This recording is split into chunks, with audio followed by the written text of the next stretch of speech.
আসসালামু আলাইকুম ওরহমতুল্লাহ। 10 মিনিট মাদ্রাসায় আপনাকে স্বাগতম। আজ আমরা শবে কদরের করণীয় ও বর্জনীয় সম্পর্কে জানব। ইসলামের দৃষ্টিকোণে শবে কদরের গুরুত্ব অপরিসীম, কারণ এ রাতে মানবতার মুক্তির, মানুষের জীবন বিধান, মহাগ্রন্থ পবিত্র কোরআন নাজিল হয়। সুতরাং এ রাত যে অতীব গুরুত্বপূর্ণ তা আর নতুন করে বলার অপেক্ষা রাখে না। এই তাৎপর্যপূর্ণ রাতের করণীয় ও বর্জনীয় দিকগুলো এই ভিডিওতে আলোচনা করা হলো। শবে কদরের করণীয়। নম্বর 1, কোরআন সুন্নাহর অনুসরণ করা। আল্লাহ তাআলা বলেন, নিশ্চয়ই আমি এ কোরআনকে নাজিল করেছি শবে কদরের রাত্রিতে, আর এ রাত হচ্ছে 1000 মাসের চেয়ে শ্রেষ্ঠ রাত। হাদিস থেকে পাওয়া যায়, রাসূল সাল্লাল্লাহু আলাইহি ওয়াসাল্লাম রমজানের শেষ দশকে নিজে অনেক বেশি ইবাদত করতেন এবং পরিবার পরিজনদের ইবাদতের জন্য সজাগ করতেন।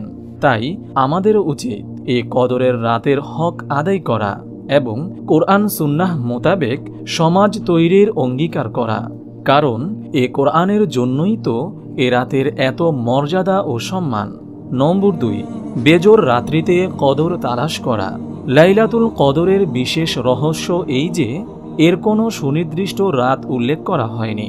হযরত রাসূল সাল্লাল্লাহু আলাইহি ওয়াসাল্লাম বলেন, শবে কদর কোন রাতে তা তোমাদের জানাবার জন্য আমি বের হচ্ছিলাম, কিন্তু অমুক অমুক ব্যক্তি ঝগড়ায় লিপ্ত থাকার কারণে আমার থেকে তা উঠিয়ে নেওয়া হয়েছে, আর সম্ভবত এটাই তোমাদের জন্য মঙ্গলজনক। মূলত এ রাত যদি নির্ধারিত করে দেওয়া হতো, তখন যারা এ রাতের যথাযোগ্য মর্যাদা দানে ব্যর্থ হতো তাদের জন্য আল্লাহর আযাব অবধারিত হয়ে পড়ত। এ কারণে এ রাতটি অনির্ধারিত রাখাকেও রাসূল সাল্লাল্লাহু আলাইহি ওয়াসাল্লাম উম্মতের জন্য মঙ্গলজনক বলে উল্লেখ করেছেন। বান্দা যাতে লাইলাতুল কদর অনুসন্ধান করতে গিয়ে অধিকতর ইবাদত করে, সেটাই মহান রব্বুল আলামিনের কাম্য।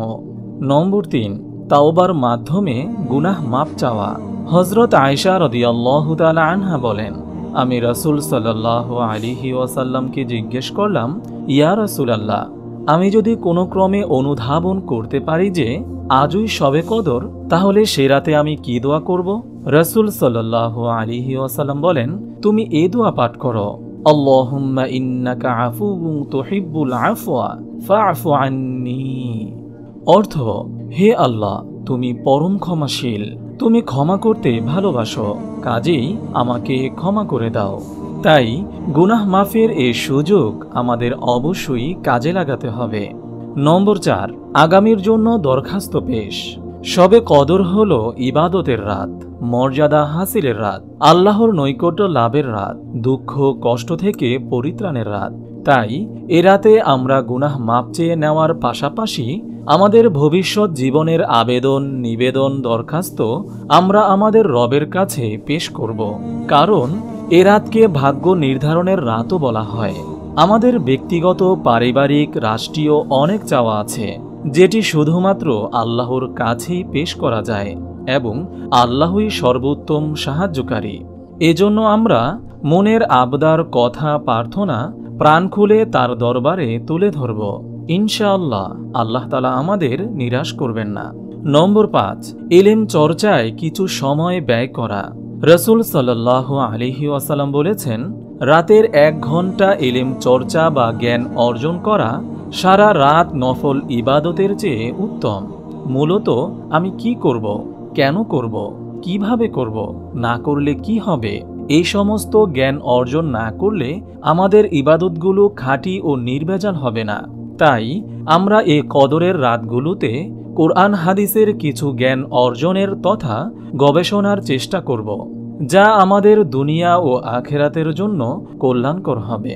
প্রয়োজনে আমরা এই রাতগুলোকে ইবাদতের জন্য ভাগ করে নিতে পারি, যেমন কিছু সময় নামাজ, কিছু সময় ইস্তেগফার, তাসবিহ, তাহলিল, দুরুদ পাঠ, ইলম চর্চা করা, কোরআন তেলাওয়াত করা, তাহাজ্জুদ নামাজ ইত্যাদির জন্য ব্যয় করতে পারি।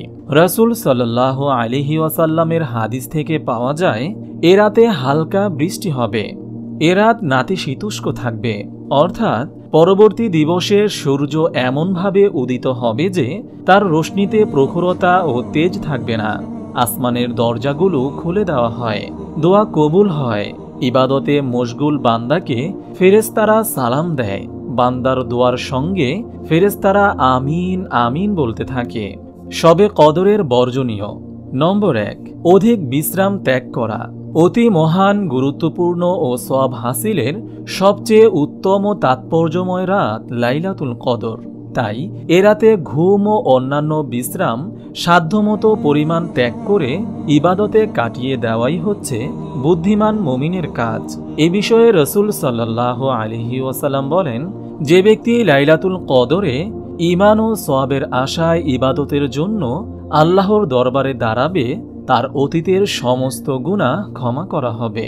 নম্বর 2, অতিরিক্ত বোঝ আয়োজন ত্যাগ করা। মূলত ইবাদতের প্রস্তুতি হল শরীর মনকে হালকা রাখা, আর তা না করে অনেকেই এ কদরকে ঘিরে বিশাল বোঝের আয়োজন করে। তাহলে এ রাতের মূল উদ্দেশ্য হাসিল করা কি সম্ভব? তাই করণীয় হল কদরকে সঠিকভাবে পালনের জন্য খাবার আয়োজন, পরিবেশন এবং বক্ষণে সময় ও শ্রম ব্যয় না করে সেটিকে যথাযথ কাজে লাগানো। কারণ এই মহিমান্বিত রাত জীবনে আরেকবার পাবো, ইবাদত করতে পারবো, ক্ষমা চাইতে পারবো, দাঁড়াতে পারবো, চোখের পানি ফেলতে পারবো, এর কোনো নিশ্চয়তা নেই। নম্বর 3, বিদআত বর্জন করা। ইসলাম কোনো কল্পনাপ্রসূত ধর্ম নয়, এটি একটি বিজ্ঞান ভিত্তিক জীবন বিধান। এটি বাড়াবাড়ির পক্ষে নয়। কোরআন সুন্নাহ বহির্ভূত কাজকে বিদআত বলা হয়। আর শবে কদরের মতো একটি গুরুত্বপূর্ণ রাতে বিদআত মুক্ত থেকে যথাযথভাবে ইবাদত বন্দেগী করা ঈমানদারের কাজ। সেই সঙ্গে মানুষের ভুল দিক নির্দেশনা বর্জন করা, সঠিকভাবে ইসলাম সম্পর্কে জেনে সে অনুযায়ী কাজ করা। এমন যেন না হয় যে সওয়াব কামাতে গিয়ে আযাবের ভাগীদার হতে হয়। মহান আল্লাহ তাআলা আমাদের সবাইকে শবে কদরের করণীয় কাজকে করার এবং বর্জনীয় কাজগুলোকে বর্জন করার তৌফিক দান করুন, আমিন। আপনি যদি এরকম ভিডিও আরও পেতে চান তাহলে এই চ্যানেলটি সাবস্ক্রাইব করে পাশে রাখা বেল আইকনটি অন করে দিন।